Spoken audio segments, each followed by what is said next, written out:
انت موتة صعبة بصراحة لدرجة اني كنت خلاص على وشك اني اتعاطف معاك. بس افتكرت، انت مش من حزبي، مش من بلدي او طائفتي، لونك مش نفس لوني وملامحك ما تشبهنيش. انت مش مهم. دماغنا كبشر مصممة بطريقة تخلينا نقدر نتعايش مع بعض، نقدر نحب بعض ونساعد بعض ونكون صداقات. لكن اللي حصل دلوقتي بيدل على وجود خلل حقيقي فينا. بنشوف كل يوم عنف وسرقة واستغلال، تحرش وسجون وتعذيب وإبادات جماعية لشعوب كاملة. زمان الحاجات دي كانت بتحصل لكن بشكل نادر، أما دلوقتي ده بقى موجود وبيحصل حوالينا كل يوم.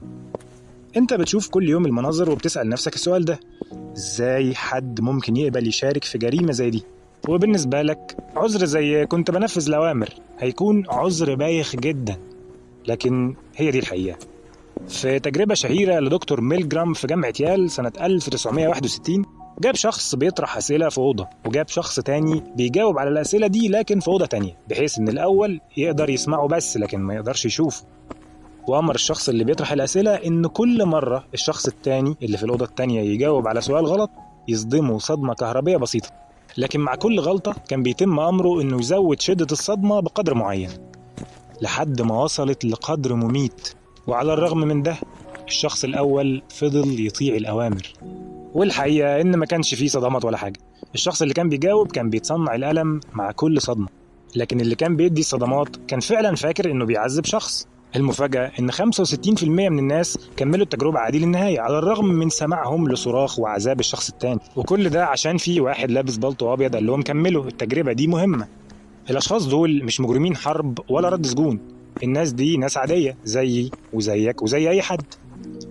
عقلنا البشري ساعات ما بيشتغلش بشكل مستقل، وبيقدر يركن ضميره على جنب لو الشخص اللي أمره له سلطة معينة عليه. وقتها دماغنا بتبدل من الحالة المستقلة اللي فيها أنا صاحب القرار لحالة العميل أو الagent state اللي فيها أنا مجرد منفذ الأوامر. عقلنا بيعمل ده عشان يخف الضغط شوية من علينا ويوفر لنا شوية وقت ومجهود، فبيتبع الشخص اللي شايف إنه أقوى وفاهم أكتر. لكن لو الشخص اللي بيتبعه ده طلع شخص فاسد، هنا الكارثة بتحصل: مجازر وإبادات وحروب بشعة. لكن تفتكر الناس ما تقدرش تكون بشعة بالشكل ده غير لو حد أمرهم؟ الحقيقة إنه مش شرط. في كتير أفعال وحشية بتحصل بدون أي أوامر. ناس بتتنمر على حد لمجرد إنه مختلف، ناس بتعزل حد لمجرد إن لونه مختلف أو دينه غير دينهم أو حتى طبقته الاجتماعية مختلفة. والسبب في ده هو الانتماء. من زمان ودماغنا متبرمجة تعيش في مجموعات وتميز بينها وتحميها، حتى لو الحماية دي معناها إننا نأذي ناس من مجموعة مختلفة أو ناس ما بتنتميش لأي مجموعة أصلا. الناس بتحس إن الانتماء ده جزء من هويتهم الشخصية. لو حد هاجم مجموعتك، لو هاجم طائفتك أو حزبك، هتحس إنه هاجمك أنت شخصيا، فهتبدأ تهاجمه على الرغم إنه مغلطش فيك ويمكن أصلا ما يعرفكش. كم مرة هاجمت حد اتكلم بشكل وحش عن فريق كرة بتاعك أو لعبك المفضل أو حزبك السياسي أو حتى فرقة غنائية أنت بتحبها؟ بس عارف، أنا مش عايز أقسو علينا بصراحة. إحنا مش أشرار، إحنا يمكن جوانا قابلية للأذى، بتطلع لو الظروف سمحت، لو السلطة قالت، لو المجموعة ضغطت.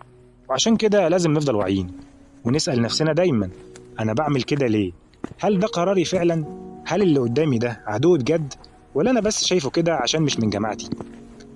وعينا هو خط دفاعنا الوحيد قدام غباء الجماعة وسحر السلطة وغفلة الضمير.